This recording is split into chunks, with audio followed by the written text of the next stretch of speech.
Hello everybody, I'm Engineer Muhammad Zidan. Welcome to a new video from our projects. In this video, I will talk about fire detection system or fire trace or fire search.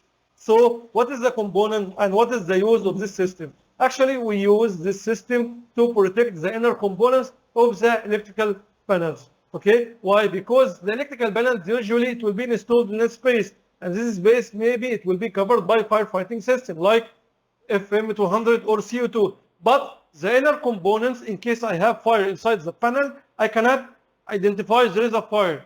So so the components, all the components inside the panel will be damaged, and the components maybe it will be very costly, or even if it's not costly, but also it will affect on the power energizing to other mechanical or electrical components. That's why it's very important to protect the inner components of the panel. That's why here it comes the importance of the fire search or fire detection system. So what are the components?